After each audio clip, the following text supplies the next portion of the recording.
500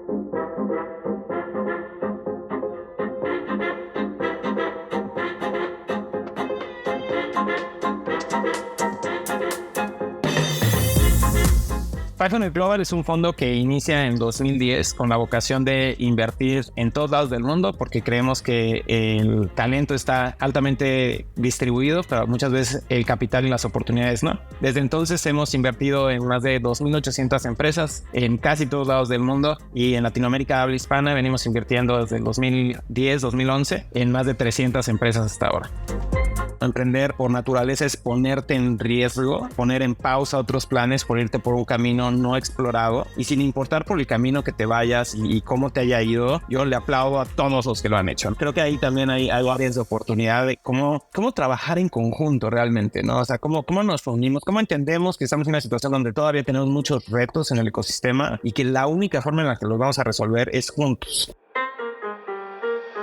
En el episodio de hoy escucharás la voz de uno de los pioneros del mundo de las startups en Latinoamérica, con un recorrido impresionante que le ha llevado a ser una persona en constante iteración. Santiago Zavala es Global Managing Partner de 500 Global, que ha sido reconocida como una aceleradora pionera de startups en etapa temprana. Quédate para explorar la importancia de tomar riesgos, el poder de la empatía y mantener una mentalidad de principiante para crecer y construir relaciones asertivas.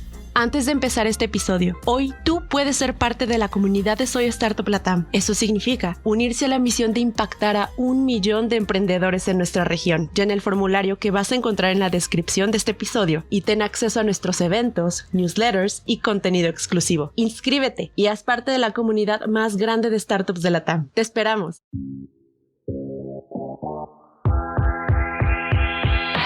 Un saludo a todos los desafiantes. Bienvenidos a este podcast de Soy Startup Latam. Insights, inspiración y educación del mundo del emprendimiento y las startups globales y locales. El podcast del día de hoy es presentado por Daniel Barragán, Sales Director en Mensajeros Urbanos y Advisor en Soy Startup Latam. Comencemos.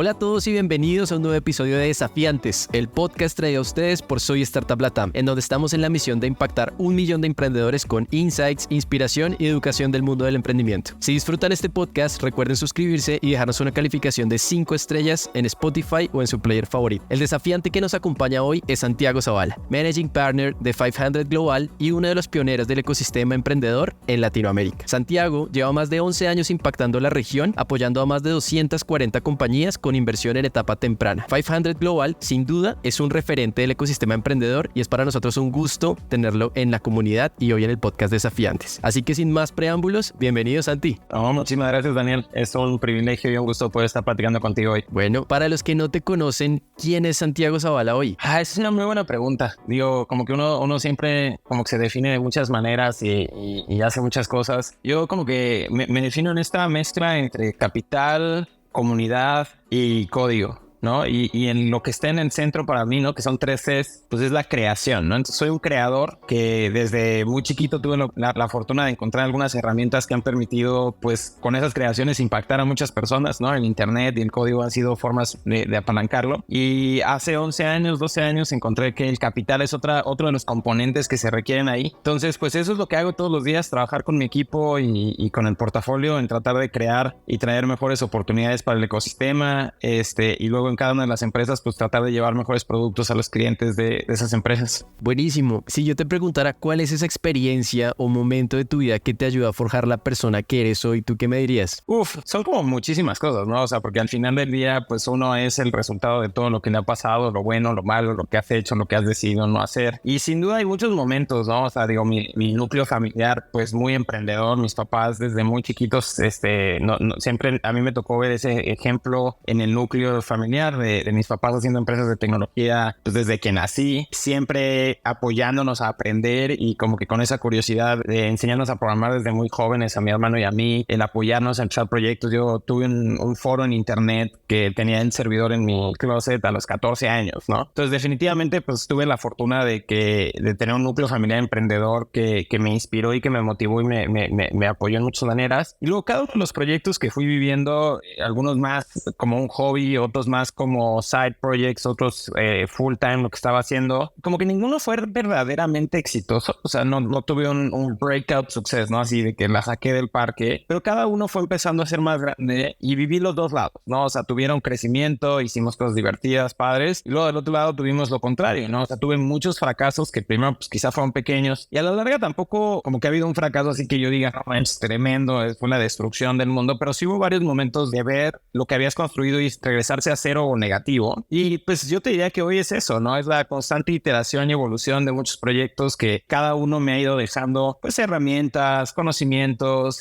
valores, cómo priorizas, cómo estás tratando de construir cosas que fast forward el día de hoy, pues afortunadamente creo que pues ha sido como que la suma de muchas cosas, ¿no? La otra cosa que también me queda muy claro es que aparte del conocimiento, también te vas empezando a llevar una red de contactos, gente que te ha apoyado, gente a la que has apoyado y que de repente se vuelve un superpoder bien interesante donde puedes alzar el teléfono cuando tienes un problema y de repente conviertes un problema en una oportunidad y de repente transformaste esa energía en algo positivo y ahora hay algo que puedes ir y construir que resuelve ese problema no solo para ti sino para más personas y creo que eso nos ha pasado varias veces. Claro, tremendo, tremendo. Es que tú eres una persona que tiene un background bien interesante porque tú eres uno de los pioneros del ecosistema emprendedor en Latinoamérica. O sea, tú arrancaste con esto antes de que literal las startups se volvieran sexys. Y yo sé que tú eres una persona muy optimista, pero en esos días difíciles, ¿tú cómo te recargas? O sea, ¿cómo te revitalizas después de tener esos periodos intensos de ejecución, de mucha toma de decisiones? ¿Cómo te balanceas? La respuesta más honesta es no lo sé, ¿no? O sea, como que esa es una de las cosas que veo en mí y en algunas otras personas como algo muy positivo, que es esta capacidad a veces como que de rebotar de la frustración o del fracaso, algo positivo, algo a tratar de encontrar eso. Y sin duda puedo ver en mi rutina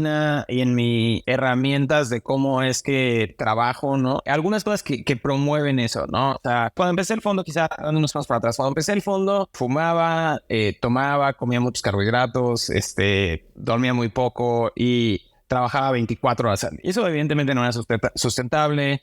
Durante la vida del fondo llegué a pesar, o sea, mucho más de lo que es saludable. Y en algún momento cuando encontramos un poquito de estabilidad, que fue cuando pasamos del fondo independiente que hicimos, que se llama Mexican VC a 500, como que me pregunté, oye, si este fondo que estamos creando está creado para invertir en empresas y acompañarlas por 10 años, como que si mis hábitos personales me van a... O sea, yo voy a estar aquí en 10 años y digo, y raro preguntarte eso a los 24, 27 años, ¿no? Pero la verdaderamente sí estaba llevando todo al límite y dije, no, o sea, igual que invierto en startups, igual que invierto en mi conocimiento, tendría que invertir pues en esta máquina que soy yo, que es mi cuerpo, que me va a llevar, ¿no? Entonces pues empecé a comer más saludable, bajé de peso, empecé a hacer ejercicio, dejé de fumar, empecé a dormir mejor, empecé a tratar de entender cuáles son los elementos que me hacen a mí estar bien, físicamente bien, ¿no? Y me di cuenta que el 80-90% de eso es si comiste bien en las últimas 24 horas, si dormiste bien en las últimas 24 horas y si tienes como que un cierto nivel de paz mental que te lo puede dar una mezcla de meditación, ejercicio y reflexión, ¿no? Entonces, creo que hoy pues he metido una rutina que me permite constantemente pues salir a veces al bosque a correr o comer cosas saludables, tratar de mantener mis 8 horas al día.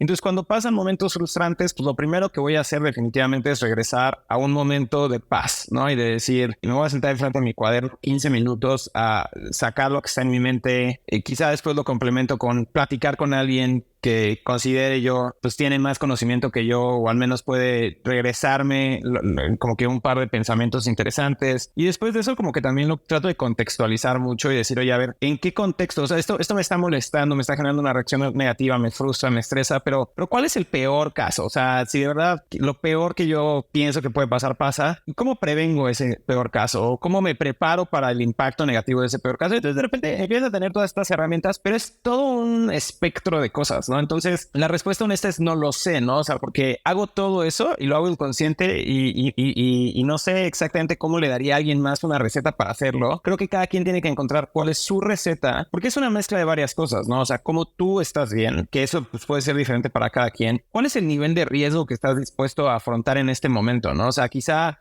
un problema que hoy nos pasa y que pues lo resolvemos pues de manera relativamente sencilla, quizás hace 5 años nos hubiera matado, ¿no? O sea, y eso es porque vas construyendo cierta infraestructura y cierta, pues sí, como que capacidad de afrontar ciertos riesgos de manera diferente. Entonces creo que tienes que como que hacer esta mezcla, así como el product market fit, ¿no? Como que un fit de cuánto es el reto máximo que estás dispuesto a afrontar ahorita en el contexto en el que estás, que te va a hacer crecer, pero que tampoco te va a desplomar, ¿no? Entonces también ser capaz de seleccionar tus batallas ahí, pues es también parte de eso. Yo creo que tocas puntos muy interesantes y es 1, la sostenibilidad del ritmo que estamos viviendo en el tiempo. 2, que no podemos separar al profesional de la persona. Entonces, si la persona está bien, el profesional va a estar bien. Y 3, que tenemos que enfocarnos en lo que podemos controlar. Hay cosas que podemos influir, hay cosas sobre las que no tenemos ningún control. Deberíamos enfocarnos 100% en lo que podemos controlar. Ahí le acabas de pegar a un clavo fuertísimo. Hay un tema ahí alrededor de cómo es tu cosmovisión de una situación, ¿no? Y si tú ves un mundo que no es como tú quisieras y te frustra, pero como que le atribuyes la culpa de que el mundo es así a factores externos, hay veces que sientes una frustración y creo que es normal que el emprendedor nace de ahí, ¿no? De querer cambiar un status quo. Pero creo que una de las cosas más importantes es comprar la responsabilidad de qué es lo que a ti te toca hacer, ¿no? Y cómo tú vas a cambiar ese mundo, ¿no? Entonces, en ese contexto, creo que una cosa que es muy positiva en muchas de las gentes que trabajamos es esta capacidad que dicen, ¿qué voy a hacer yo respecto a este problema? Y cuando partes desde ahí, justo es lo último que decías, como que es este contexto de decir qué es lo que yo puedo controlar. Y no me voy a frustrar ni preocupar por las cosas que no, sino que voy a hacer las cosas que sí me tocan a mí. Y eso tiene que ver con, en vez de pasar horas preocupado por algo que no controlas, pues hacerlo lo poquito a veces que puedes hacer y después sentirte bien que tú ya lo hiciste y pase lo que pase, pues ahora sí que ya está fuera de tus manos. Sí, completamente de acuerdo. Muchísimas gracias por tu respuesta, súper transparente.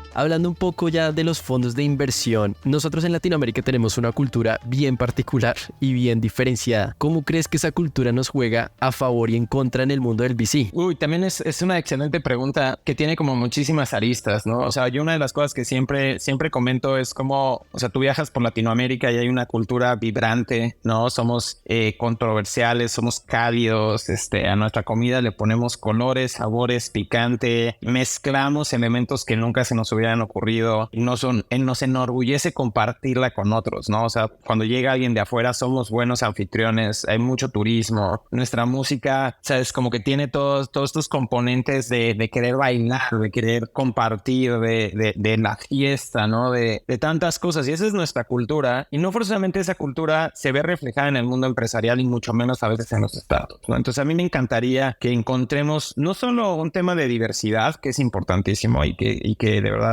me encantaría ver todo Latinoamérica representado en el ecosistema emprendedor en todos sus niveles, sino que aparte encontremos maneras de llevar esa cultura latinoamericana tan poderosa y tan potente a lo que hacemos, ¿no? Entonces se vuelve una pregunta un poco abstracta, ¿no? Pero, o sea, ¿cómo es que hoy el sistema operativo de Latinoamérica, que es WhatsApp, fue diseñado por alguien que evidentemente pues no le gusta la rumba, no tiene, o sea, les tardó años poner stickers y tantas cosas, ¿no? Entonces, o sea, ese meme, entonces me encantaría ver eso a nivel producto, me encantaría ver eso a nivel cómo construimos y que eso yo creo que empieza a pasar conforme vamos democratizando las oportunidades. Ahora, también nos juega muy en contra muchas cosas que tenemos, no sé si diría culturales, sino un poco más como contextuales, ¿no? Evidentemente, o sea, cuando tú ves la cantidad del capital del mundo y ves qué porcentaje de ese capital está en Latinoamérica, depende cómo lo midas, pues puede ser un número entre 1 y 3% cuando tenemos entre el 6 y el 8% de la población, entonces, y de los usuarios conectados a Internet. Entonces, evidentemente es un país que está subcapitalizado y eso lleva a que estemos subinvertidos por venture capital, ¿no? O sea, si tú divides el porcentaje de venture capital, en la cantidad de venture capital dividido entre el GDP nominal de Estados Unidos contra países de Latinoamérica, países como México podrías invertir 6 veces más venture capital antes de que estés a la par en GDP y luego si crecieras el GDP a donde queremos que esté, podrías invertir 15, 20 veces más y seguiríamos estando en un nivel de saturación similar que otros mercados, ¿no? Entonces, estamos en un país o en una región inversión subinvertida con mucho valor. Y ahí es donde nosotros tratamos de jugar y decir, oye, yo entiendo por qué somos aversos al riesgo, ¿no? Hemos visto crisis, devaluaciones, tenemos una serie de retos en nuestras políticas, en nuestros macroeconómicos, que nos hacen constantemente como comunidad empresarial más estar pensando en cómo me protejo y cómo me defiendo que cómo voy y creo, ¿no? Sin embargo, pues sí tenemos que hacer un shift cultural muy fuerte de entender, oye, si yo quiero, o sea, si yo veo empresas que me inspiran en mi país, que han construido muchas cosas, ¿no? O sea, piensa en todas las escuelas, en todos los hospitales,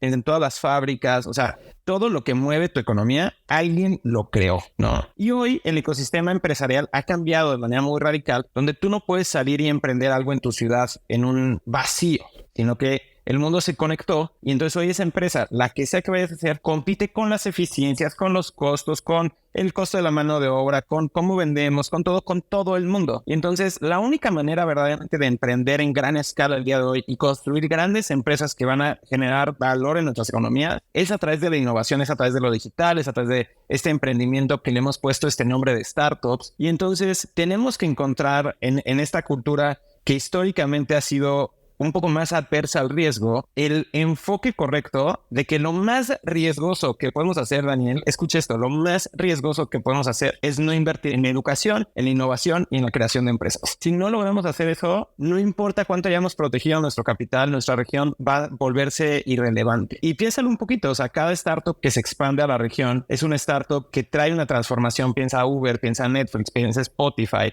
piensa Airbnb. ¿Cómo han transformado ahí 4 industrias completas? Donde si nosotros no estamos engranándonos a generar contenido, a encontrar cómo meternos a turismo en línea, todo este tema, pues simplemente son empresas que se expanden para acá, se vuelven mercados súper relevantes, pero después mucho de este capital pues se va a sus centros de operaciones en otros lugares, a generar talento en otros lugares. Pues tenemos que construir ese tipo de empresas. Sí, estoy completamente alineado contigo, pero tú en esta transformación que has visto también del VC en Latinoamérica en estos últimos 11 años, ¿qué características ves que diferencian a una compañía que crea esas soluciones diferenciadas y que aportan muchísimo valor a los usuarios y que crecen? Para mí no hay un blanco y un negro, ¿no? O sea, no es las que sí, las que no. O sea, más bien creo que es un matiz de colores. Creo que casi todo el mundo que emprende sale del mismo lugar de tratar de hacer lo mejor posible. Entonces yo del otro lado siempre lo veo con esa intención y siempre lo juzgo de esa manera, ¿no? Entonces para mí cualquier empresa que analizamos, cualquier empresa con la que trabajamos, cualquier empresa que veo, que no conozco, pero que levanta una ronda, que está haciendo algo interesante, para mí todas lo tienen, ¿no? Todas están tratando de aplanar el camino del emprendimiento para otras personas, todas están tratando de traer una mejor propuesta de valor para su cliente y es la naturaleza del emprendimiento, ¿no? Ahora, evidentemente en ciertas industrias es más difícil hacer eso, personas con ciertos backgrounds quizá tienen pues la capacidad pues de generar más tecnología, otros tienen capacidades diferentes de quizá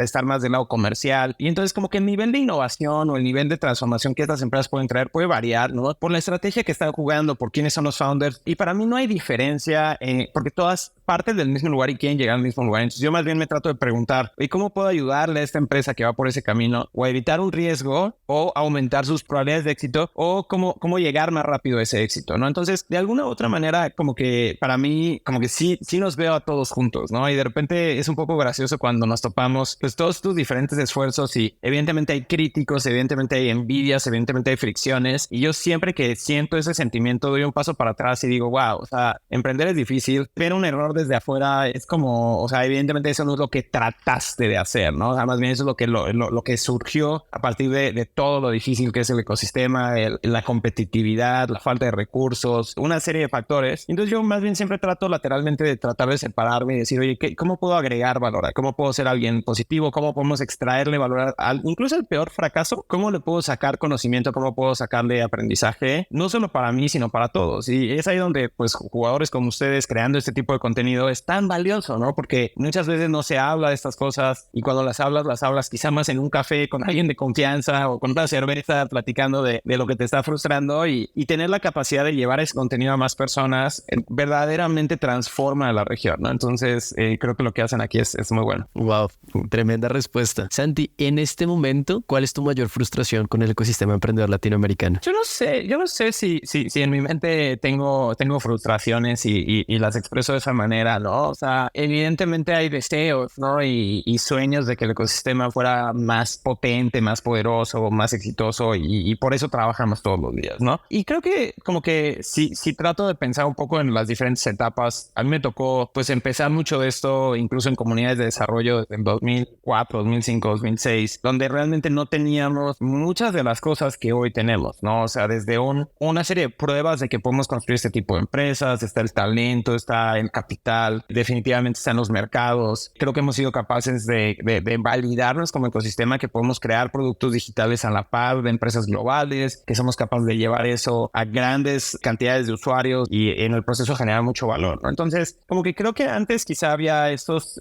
sentimientos de, híjole, nos falta tal cosa. Y creo que desde hace varios años ya no se siente así, o sea, más bien se siente, ya tenemos lo que necesitamos, pero todo tendría que ser mejor para que hagamos más, ¿no? O sea, tendría que haber más fondos, que invirtiéramos más rápido, que trajéramos más cantidad de capital, que diéramos mejores términos. Necesitamos emprendedores y emprendedoras con más capacidades, que puedan avanzar más rápido. Necesitamos pues todo lo que está alrededor, ¿no? Formación de talento, miles de cosas, pero ya es un punto donde todos en el ecosistema nos estamos tratando de profesionalizar para mejorar el camino, ¿no? Ahora, si yo pienso un deseo que tuviera, si estuviéramos ya llegado a liquidez con algunos de esos primeros casos, ¿no? O sea, el efecto multiplicador de que se cierre el ciclo y que algunas de estas empresas llegaran a IPO, tuviéramos más empresas que hubieran sido adquiridas y que pudieran, pues, compartir el premio, ¿no? Esa riqueza que se puede generar, pues, con muchos de los early employers, muchos de los founders, muchos de los early backers, ¿no? Ángeles y fondos, etcétera. Y si bien sí ha habido algunas, o sea, sí creo que conforme más de eso haya, pues, más se cierra el ciclo y veremos el increíble factor multiplicador, que es que estoy seguro que lo primero que va a hacer pues todo este capital una vez que se cicla en eso es volverse a preguntar, oye, ¿cómo le ayudo al que sigue? ¿No? Y eso va a ser, o sea, lo hemos visto y va a ser padrísimo. Creo que si tuviera que pensar un poco del otro lado también, creo que es esta empatía de la que platicaba un poco en la parte pasada. Creo que la crítica constructiva es increíblemente válida. Creo que el feedback es un regalo. Y entonces si cualquiera ve a un emprendedor, a una empresa que está haciendo algo mal y se acerca y dice, oye, yo creo que lo que estás haciendo aquí está mal, yo lo haría de esta otra forma, déjame te ayudo, sería lo mejor del universo. Creo que hoy tenemos críticos muy malos, ¿no? Donde simplemente como que te burlan del que se tropieza y eso pues realmente no agrega ningún valor, ¿no? Y incluso creo que el que pudiéramos llegar a tener un universo donde ese tipo de contenido de alguna otra manera apapacha al que no lo ha logrado porque quizá tampoco le ha dedicado las horas y el esfuerzo, me parece que eso puede ser tóxico y creo que está en todos nosotros simplemente cada vez que hablamos de estos temas recordarnos la empatía que tenemos que tener hacia todos los que están emprendiendo, ¿no? Emprender por naturaleza es ponerte en riesgo, poner en pausa otros planes por irte por un camino no explorado y sin importar por el camino que te vayas y cómo te haya ido, yo le aplaudo a todos los que lo han hecho, ¿no? Y como lo hayan hecho, de verdad, si se llevaron un aprendizaje, me encanta y así espero yo también un poco como que venga de regreso esa energía, ¿no? Entonces creo que ahí también hay áreas de oportunidad de cómo trabajar en conjunto realmente, ¿no? O sea, cómo nos unimos, cómo entendemos que estamos en una situación donde todavía tenemos muchos retos en el ecosistema y que la única forma en la que los vamos a resolver es juntos. Yo creo que estás tocando un tema bien interesante y yo también veo el emprendimiento como un deporte de equipo y en Latinoamérica justo cuando hablábamos de temas culturales, algo que yo creo que nos juega en contra es ese estar tan pendiente del otro de una manera no tan constructiva. Pero lo que he visto que ha pasado ha sido maravilloso porque el ecosistema emprendedor está teniendo una mentalidad diferente y aquí sí se ve mucho apoyo, mucho soporte, personas como tú que quieren ayudar. Creo que eso es muy valioso. Eso me lleva a la siguiente pregunta y es, ¿qué desafío tú enfrentaste recién empezaste ese camino como inversor y cómo lo superaste? O sea, creo que el camino de invertir como que empieza desde un punto muy bonito para nosotros, que es cuando estábamos haciendo comunidades de desarrollo, nosotros mismos veíamos que no había muchas oportunidades para levantar capital. Era muy claro para nosotros que en nuestras comunidades de desarrollo había mucho valor. Y entonces como que era este sentimiento de decir, híjole, ¿por qué nadie invierte, no? Entonces el momento donde hizo clic como, bueno, pues porque nadie se ha ido a inventar este tipo de cosas, pues quizá nos toca a nosotros al menos tratar de hacer una, ¿no? Entonces como que teníamos esta convicción convicción muy amplia del valor que se podía generar, una confianza alrededor de la pasión y el compromiso que todas las personas a las que pudiéramos haber invertido tendrían si invirtiéramos. Pero enseguida te topas del otro lado con justamente lo que te platicaba ahora, que es el increíblemente grande reto que es levantar capital para startups en Latinoamérica. Y levantar capital nunca es sencillo, o sea, ir con alguien y decirle, oye, quiero que me des plata que te costó mucho trabajo conseguir, que seguramente te podría dar pues todas estas otras cosas que podrías hacer con esta plata, y quiero que lo pongas en algo de mucho riesgo, que aparte va a ser ilíquido por mucho tiempo y que no está aprobado, ¿no? En ese momento. Entonces, levantar capital siempre ha sido difícil, siempre ha sido una misión de alguna otra manera compartir pues un poquito qué es lo que estamos viendo que en conjunto podríamos hacer, y afortunadamente hemos tenido pues gente que nos ha acompañado en ese camino desde Mexican VC y luego en el 500, ¿no? En los diferentes fondos que hemos levantado. Y yo creo que ese es un reto que muchos emprendedores y emprendedoras van a vivir en su camino, ¿no? Siempre está el camino del bootstrap, que tiene otros retos similares, porque al final del día pues, estás encontrando cómo rellenar ese mismo hueco del capital negativo que tienes en lo que construyes valor, y a veces lo haces con una preventa, a veces lo haces con gente que tome ese riesgo no cobrando un salario, ¿no? O sea, con lo que sería como le llaman sweat equity, y todos son el mismo componente de yo veo algo que podemos lograr en conjunto, pero necesito convencerte a ti de que lo veas igual y lo caminemos juntos, ¿no? Y en ese camino creo que ha habido varios momentos donde nos hemos sentido como en un desierto, caminando, buscando una botella de agua o un pequeño oasis. Y ha habido varios momentos donde sí, evidentemente se ha retado nuestra convicción, donde hemos preguntado si no nos estábamos a punto de quedar pues tirados ahí en el calor del desierto, deshidratados. Y creo que digo, un poco, o sea, cuando estás viviendo ese camino, si lo vivieras en el abstracto, simplemente caminando, buscando agua, estaría bien, pero en el contexto rara vez es así, ¿no? O sea, al lado tienes pues una serie de cosas que tienes que pagar con tu nómina, tienes una serie de esfuerzos que estás haciendo, en nuestro caso pues las inversiones que ya habíamos hecho, donde quizá algunas empiezan a avanzar, pero pues toma tiempo, y otras empiezan a fracasar y esas son más evidentes, y entonces la gente te empieza a decir, mira cómo tu estrategia no hace sentido. Entonces sí ha habido como 2 o 3 momentos en estos años donde pues evidentemente te reta, ¿no? Y pasa en todo momento, y pasa en todos los tamaños, ¿no? De repente me acuerdo cuando tuvimos las primeras empresas que llegaron a Serie A, Serie B, a Serie C, empezando a llegar a primero pues 20 a 50 personas, luego a 100 personas, luego a 300 personas, 500 personas, y luego pues pasa lo mismo al revés, ¿no? Cuando de repente llega una pandemia, cuando de repente por la tasa de interés cambia radicalmente la cantidad de liquidez en el ecosistema, y que de repente tienes que cambiar rápidamente de dirección, tienes que cambiar rápidamente una industria que estaba pagando el crecimiento y el potencial, que pasa a pagar más bien pues en la rentabilidad, y que de repente te tienes que readaptar, y es gracioso, ¿no? De repente hasta piensas, híjole, si fuera más pequeño sería más fácil. Y empiezas a envidiar el que tiene quizá menos camino recorrido y que podría tener una velocidad más rápida de cambio. Entonces, lo más bonito, un poco lo que me quedo yo con esto es, o sea, lo más bonito de todo lo que estamos haciendo es que como está cambiando tan rápido todo el ecosistema y tiene tantos factores externos, como que todo el tiempo tienes que tener esta mentalidad de principiante, donde estás tratando de aprender en todo momento y adaptarte en todo momento, porque en cuanto pierdes eso, o sea, en cuanto si tú te llegaras a pensar que ya eres un experto y dejas de aprender, como que llega ese punto donde en muy poco tiempo el ecosistema cambia y te vuelves irrelevante y tendrías que volver a empezar desde cero, ¿no? Entonces, creo que ha habido muchos momentos difíciles. Creo que más que glorificarlos y ponerlos así en un pedestal, creo que lo que yo me llevo de eso es que sí, sin duda, quienes somos hoy en nuestro equipo, en el portafolio, las empresas que más han sufrido subir y bajas y esto, también al final, pues es el aprendizaje que tenemos, y es desde ahí que tenemos ese inventario de experiencias, pues ojalá nos permita evitar algunas de esas situaciones difíciles en el futuro. Cuando estemos en esas situaciones difíciles, ojalá hayamos generado las herramientas para poderlas librar más fácilmente. Y entonces de repente pues te das cuenta de que si tienes la capacidad de construir cosas hacia adelante con más probabilidades de éxito, es por ese inventario que tienes de malas experiencias, ¿no? Entonces me siento afortunado de cada uno de los peores golpes que hemos vivido. Sí, de acuerdo. O sea, en este mundo yo creo que lo único seguro es el cambio, y tener esa mentalidad, como tú dices, de principiante es lo que nos permite mantenernos relevantes y construir sobre lo construido. Construir sobre los fracasos de los demás, pues aumenta nuestra probabilidad de éxito.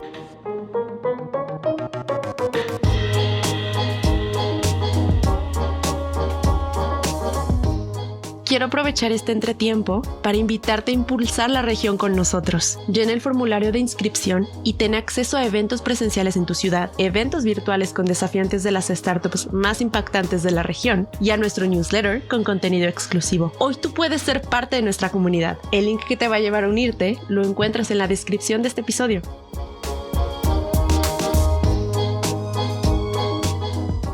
De tu experiencia, hablando un poquito de cultura empresarial, ¿tú cómo ves el papel del fracaso en la percepción de los emprendedores y en la formación de startups exitosas? Como que creo que esta pregunta, como que está la respuesta del libro, ¿no? Y obviamente todo el mundo va a decir, no, el startup, los fracasos son importantes y de ahí aprendemos y ya sabes, como que todo lo que hemos leído y que pensamos que tenemos que replicar. Y sin embargo, es hiper controversial que tenemos una realidad radicalmente diferente. O sea, la realidad, la neta, como decimos en México, no sé cómo lo dirían en Colombia, ¿no? Pero así, el ser crudamente honestos, cuando tenemos a alguien en nuestro círculo cercano que emprende, que hace algo que no nos hace sentido, que se va por un camino que nosotros no nos hubiéramos ido, que es la única manera de emprender. Porque, o sea, emprender es así, o sea, te tienes que ir por un camino desconocido, tienes que hacer algo diferente y haces lo que puedes con el recurso que tienes, no es que te vas por el camino que hubieras diseñado para ti y de repente me va mal, no decimos, wow, qué bien, aprendizaje para mí, le voy a ir a ayudar. O sea, decimos, yo se lo dije, ¿no? O sea, nuestra reacción cultural desde el más centro de nuestra alma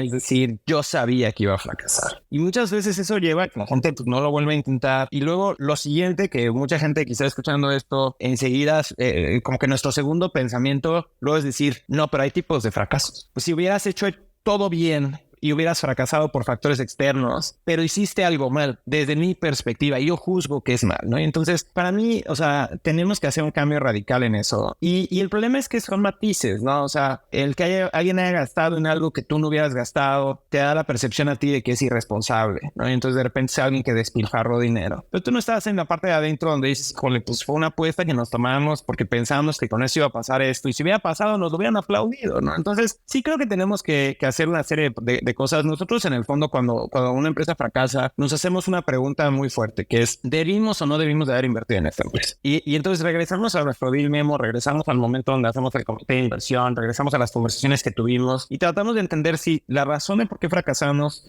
es algo que pudimos haber visto antes y hubiéramos podido, pues con el costo de oportunidad, quizá poner ese capital a trabajar en otra empresa, en otra industria, en otro equipo, en otra estrategia. Y después nos hacemos la pregunta, oye, si no debimos de haber invertido, ¿cómo cambiaría nuestro proceso de inversión para seguir invirtiendo en todo lo que sí queremos invertir, pero que hubiéramos podido, pues en esta ocasión, no invertir en esto? Y hay veces que quizá no podemos cambiar nada. O sea, hay veces hay riesgos que tenemos que tomar, ¿no? Y luego del otro lado está esta parte de decir, oye, si sí debimos de haber invertido, ¿qué debimos haber hecho diferente entre el día que invertimos a hoy que nos hubiera podido permitir navegar una situación que nos hizo fracaso? Entonces, para nosotros, el fracaso es una cosa hiperestructurada, donde entendemos el riesgo que estamos comprando como inversionistas. Entendemos que cuando hablamos la palabra riesgo, para nosotros significa perder nuestra plata. Y afortunadamente ese es como que el riesgo más alto. Puedes perder reputación, que para nosotros es mucho peor que perder plata. Y una vez que entendemos, oye, ese riesgo que compramos, esa posibilidad de perder plata, ¿cómo lo hubiéramos podido evitar? Y si perdimos reputación, ¿cómo también no hubiéramos podido evitar perder esa reputación? Y evidentemente, ¿cómo la reparamos en caso de que haya sido algo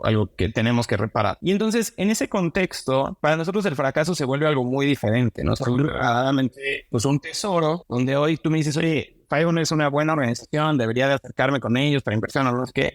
Y lo número uno que te presumiría es nuestro equipo, que verdaderamente me siento orgulloso del equipo que hemos armado. Pero lo segundo que te diría es, oye, tenemos esta bóveda de experiencias donde nos hemos topado contra todas estas paredes y creo que como socios deberíamos de ser capaces de ayudar a evitarte pegar con esas paredes. Ahora, hay más paredes y nos vamos a pegar con muchísimas, pero juntos vamos a ir construyendo más ese acervo, ¿no? Entonces creo que el fracaso es bien duro. Creo que en Latinoamérica nos queda un camino muy largo de recorrer antes de que ese cambio cultural suceda. Creo que cualquiera que repita la respuesta del libro, lo invitaría y me invito a mí mismo a pensar cuándo fue la última vez que verdaderamente cuando vimos a alguien que no conocíamos fracasar, dijimos qué bueno que lo intentó. El mundo es mejor porque lo intentó. ¿Sabes? O sea, me gusta más el mundo donde lo intentó que un mundo donde esa persona no lo intentó. Entonces, en acercarse y ayudarle a esas personas a volverse a subir, ¿sabes? A la siguiente oportunidad, el tratar de nosotros aprender qué aprendieron, ¿no? O sea, entonces hay mucho que hacer. Sí, yo creo que en la transferencia de ese conocimiento del fracaso, el nuevo intento, hay muchísimo y creo que esos prejuicios son reales y tenemos que atacarlos. Me gustaría solamente ya agregar también un tema muy fuerte de salud mental para los founders, que es los que están viviendo cualquier tipo de fracaso y que de verdad sienten que no tienen como que ese apoyo. O sea, tienes que tú primero preocuparte por estar bien. Hay muchas herramientas allá afuera de salud mental, ¿no? Desde Yaha, Therapify, mándanos un correo, nosotros con gusto platicamos, pero o sea, verdaderamente, o sea, hay un tema fuerte de empatía hacia cualquier persona que esté emprendiendo y que sienta que va a fracasar o que ha fracasado, donde también es otro cambio cultural que tenemos que hacer hacia nosotros mismos, de tener empatía con, oye, lo intenté, ¿sabes? Emprender es bien difícil.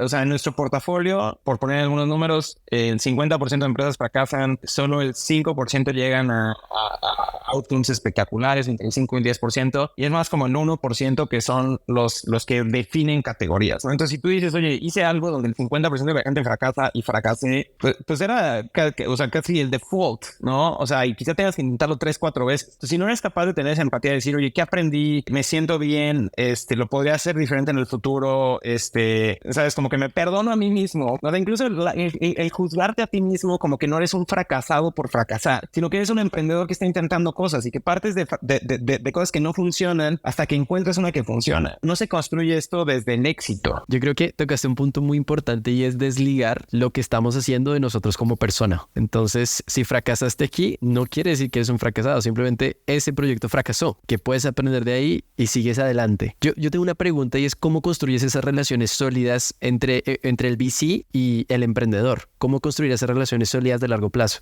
Creo que la primera palabra que me viene a la mente ahí definitivamente es transparencia, ¿no? O sea, creo que hay un tema fuerte donde nosotros con nuestros inversionistas, nosotros con el portafolio con nosotros, etcétera. O sea, como que entre más información fluya, entre más como que le abramos la puerta a tener un contexto compartido, más rápido vamos a poder tener confianza, más rápido vamos a poder trabajar en conjunto. Entonces hay muchas veces donde una conversación que empieza con, oye, ¿cómo vas? O una práctica que empieza con, mándame un reporte, ¿no? De inversionista. Como que hay veces que surge de esta lógica y sobre todo del lado emprendedor de decir, híjole, me quieren como que supervisar. ¿No? Me quieren revisar, como me quieren juzgar. Y realmente no viene de ahí, no viene de decir, oye, es que si yo no sé qué estás haciendo y cómo te está yendo, pues cómo te ayudo, ¿no? Entonces, siempre que nosotros invertimos en una empresa, en la primera reunión después de que invertimos, le decimos, oye, ya invertimos. El riesgo ya lo compramos. O sea, nosotros en nuestra mente ya escribimos el riesgo que esto tiene, que sabemos que es grande, y ahora estamos del mismo lado de la mesa. O sea, somos de tu equipo. ¿Sabes? Nunca vamos a estar en contra tuya ni de la empresa, porque la única manera en la que este riesgo que tomamos tenga un retorno es de que te vaya bien. Entonces, y la única manera de que te vaya bien, pues es que te ayudemos, ¿no? Y que trabajemos en conjunto.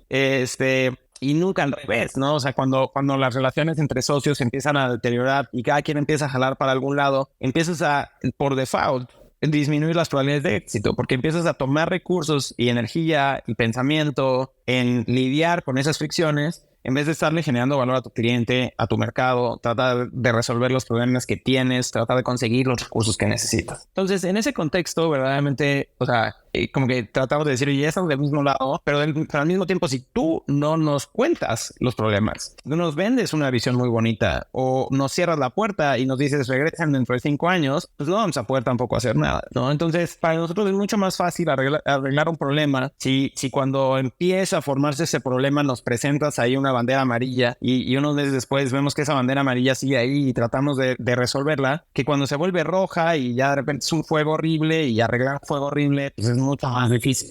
Verdaderamente hay un tema ahí de cómo empiezas a tener como que esa comunicación, ¿no? Ahora, empatía y confianza son otras dos palabras que me vienen muy fuerte a la mente, ¿eh? Empatía de los dos lados, ¿no? O sea, hay veces que no sé, escucho a emprendedores o emprendedoras que empiezan a atribuirle ciertos comentarios a, no, es que mis inversionistas me dijeron esto y no saben y esto y aquello. Lo mismo al revés, ¿no? Inversionistas que de repente empiezan a decir, no, es que esta empresa del portafolio me preocupa mucho, lo que sea. Y tienes que tener esa empatía de los dos lados, de decir, híjole, es que emprender es difícil y manejar capital o poner tu propio capital en cosas de alto riesgo, pues también tiene sus retos, ¿no? Y de repente empiezas a decir, oye, pues quizá cambió algo en mi vida donde realmente ahora este capital es más relevante y entonces también pues, me genera una serie de situaciones o sentimientos, ¿no? Y confianza también, ¿no? De decir, oye, ¿cómo puedo construir confianza en un negocio donde ha habido fraudes, donde hay mal comportamiento, donde puede haber intereses desalineados? Pues la única manera pues es verdaderamente generando mecanismos de control, generando buenas disciplinas que generan esa confianza, ¿no? Entonces, y que eso es un camino que lo vas haciendo a largo plazo. Como bien decías, estas relaciones pueden ser a muy largo plazo. A mí, si te dijera, una de las cosas más bonitas del camino que hemos podido recorrer,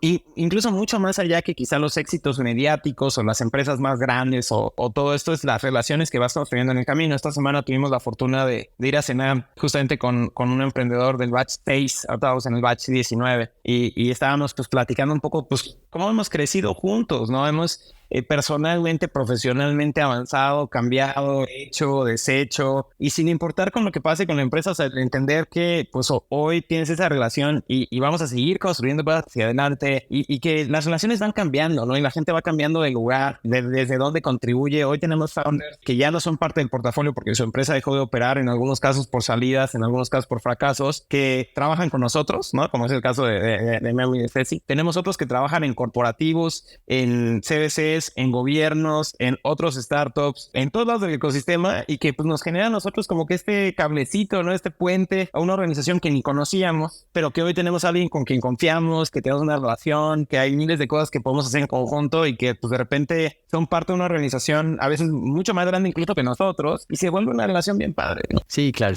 Yo creo que es súper importante todas estas cosas que has dicho y ya estamos a punto de cerrar el espacio, pero no me gustaría irme sin preguntarte cuál es tu visión para el futuro del ecosistema emprendedor en Latinoamérica y qué papel crees que 500 Global va a seguir jugando en este desafío. Es bien curioso porque hace rato dijiste que soy uno de los optimistas, ¿no? Y evidentemente pues mi visión es optimista. Creo que o sea, si yo volteo a ver de lo que tenemos más cercano nosotros, ¿no? Empresas con las que hemos tenido la fortuna de colaborar, pues las personas o las empresas que están en esa situación de ser más visibles, pues son muy grandes ya y están haciendo unas cosas divertidas y han inspirado a muchas otras personas, han formado a muchas personas. Estoy pensando, no sé, en empresas como Confío, como Clip, que pues han crecido mucho y que están en una posición pues muy interesante en sus industrias. Y pues esas son inversiones que nosotros hicimos y que empezaron esas empresas pues en 2013, 2014, ¿no? Y si volteamos a ver los unicornios de Latinoamérica y algunas de las empresas que hoy pues pondríamos allá arriba en la lista, son empresas que empezaron pues sí en esa época, 2014, 2015, quizá algunas 2017 por ahí, pero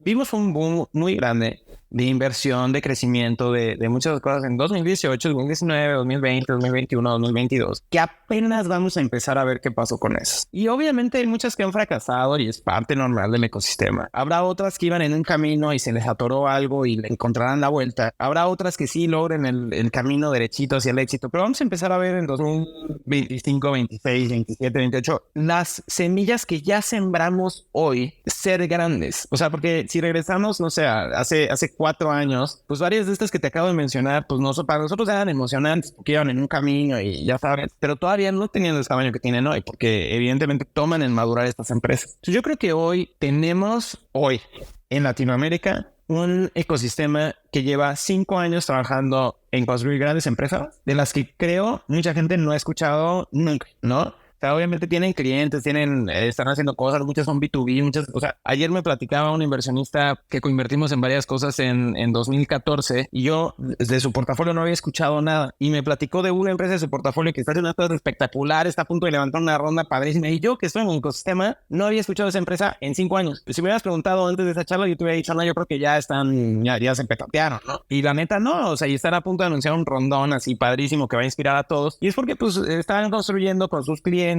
tecnología, creciendo sus ventas, pero pues no vienen y no puedes, ¿no? Distraerte e ir a tratar de decirle a todo el mundo, oye, voy bien.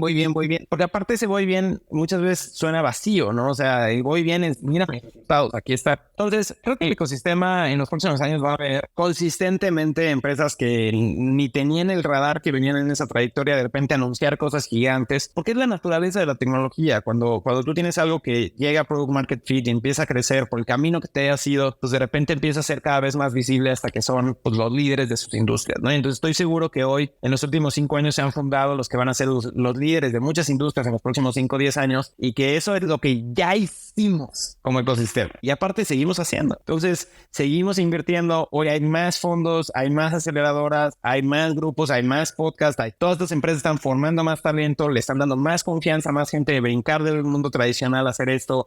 Cada una de esas empresas va a motivar a más inversionistas de que tomen el riesgo. Y entonces es un ciclo virtuoso muy padre, donde verdaderamente creo que vamos a ver una aceleración. Como te decía al principio, todos los números que nosotros vemos nos hacen pensar que Latinoamérica es un mercado de alto valor que está subinvertido en venture capital, y esa subinversión cada vez es más obvia, y entonces más gente va a tratar de llenar ese hueco sin importar dónde están las tasas de interés, sin importar dónde está la liquidez de los primeros jugadores. Y conforme la tasa de interés baje y la liquidez de los primeros jugadores aumente, pues esto se va a volver una locura, ¿no? A tu segunda parte, ¿cómo esperamos nosotros en 500 seguir participando ahí? Verdaderamente nos retamos todos los días para decir cómo podemos tratar de ser el mejor socio que alguien puede tener en la etapa temprana. Creemos que podemos ser grandes aliados para empresas que pues puedan aprovechar todo ese conocimiento y toda esa plataforma que hemos ido construyendo, y pues nuestra vocación es esa, ¿no? Ser un actor que contribuya a generar ecosistemas exitosos a través de invertir en talento muy diverso y muy diversificado, y acompañarnos en su camino. Y eso es lo que vamos a seguir haciendo si nos permite la vida, el universo o cualquier entidad,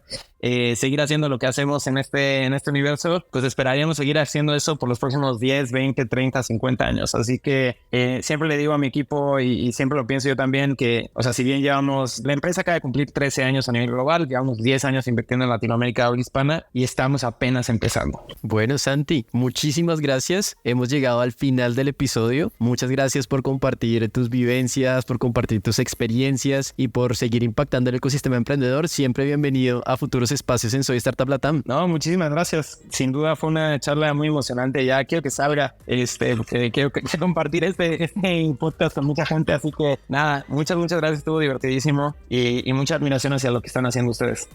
Hola, soy Santiago Zavala, Global Managing Partner en 500 Global, y los invito a escuchar Desafiantes, un podcast de Soy Startup Latam. Gracias por escuchar nuestro podcast. Recuerden que fue traído y hecho con amor por Soy Startup Latam. Nuestra misión es impactar la vida de 1 millón de emprendedores en Latinoamérica. Reacciona, comenta, comparte y síguenos en LinkedIn, Instagram y YouTube. Esperen un episodio nuevo todos los lunes.